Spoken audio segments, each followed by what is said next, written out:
All right, let's dive in. Today we're doing something a little different. We're not just talking about biology, we are opening an investigation into some of the most successful and frankly elusive criminals on the planet. Let's crack open the first case file. So, picture this.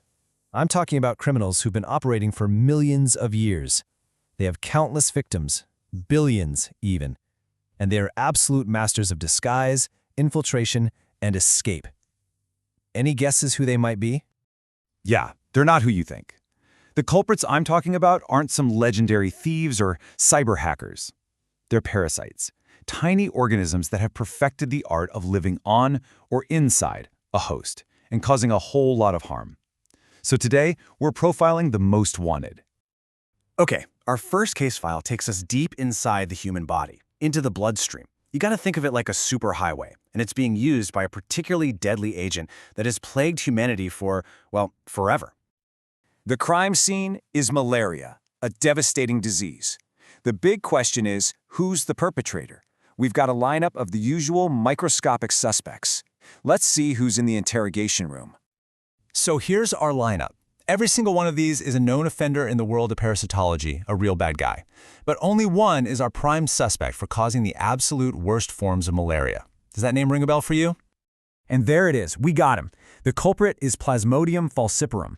Now look, there are several species of Plasmodium that can cause malaria, but this one is the kingpin. It is by far the most pathogenic, which just means it's the best at causing severe, life-threatening disease.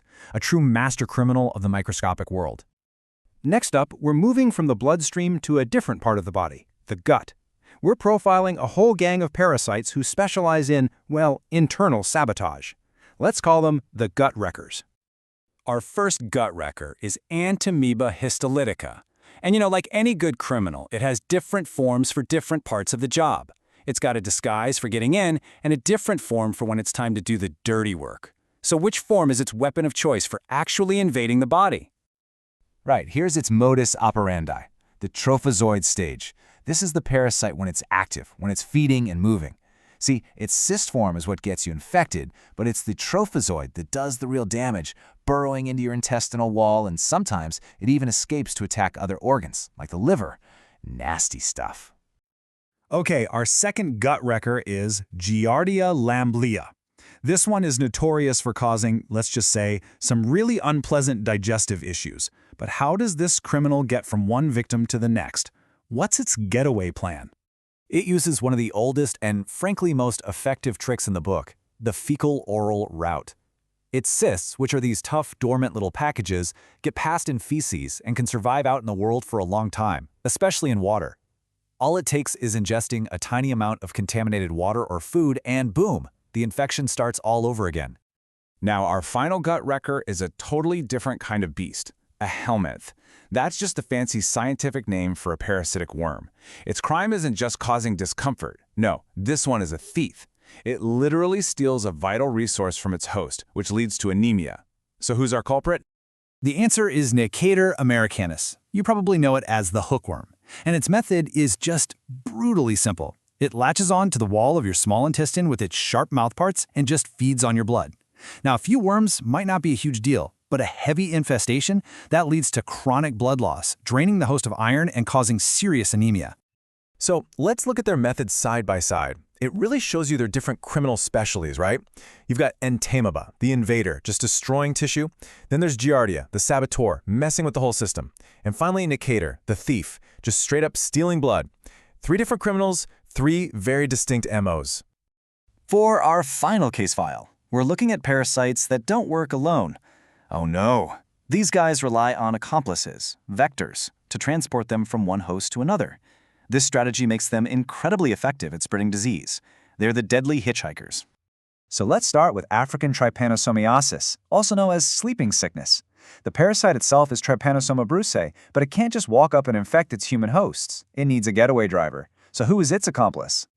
And here's the accomplice, the tsetse fly. It's a perfect partner in crime. When this fly bites an infected animal or person, it picks up the parasite. Then, when it flies over to bite its next victim, it just injects the parasite directly into their bloodstream. I mean, it is the perfect delivery system for a deadly pathogen. And believe me, the tsetse fly is not the only insect in on the heist. This whole strategy of using a vector is basically a massive criminal enterprise. You've got the Anopheles mosquito acting as the getaway driver for malaria, the Reduviid bug for Chagas disease, the sandfly for leishmaniasis. It's a huge network, and each parasite relies on its own specialized partner in crime. So, we've gone through the case files, we've identified the culprits, we know their crimes, and we've decoded their methods. Now it's time to put it all together up on the big board and see what we've learned. And here it is, the master sheet on our culprits. It lays it all out. We see the bloodstream hijacker Plasmodium using a mosquito as its way in. We see the gut wreckers using contaminated water or just latching on to steal resources. And of course, the deadly hitchhikers like Trypanosoma that absolutely depend on their vector accomplices. Each one has a unique strategy for survival, and all of them come at our expense. Understanding these microscopic criminals, how they operate, how they spread, who their accomplices are, that's the crucial first step in fighting back. Knowing their methods is what allows us to develop strategies, everything from public health measures to brand new medicines. The investigation is always ongoing, but now we know exactly who we're up against. So the real question is, what's our next move? And that, right there, is the question that drives science forward.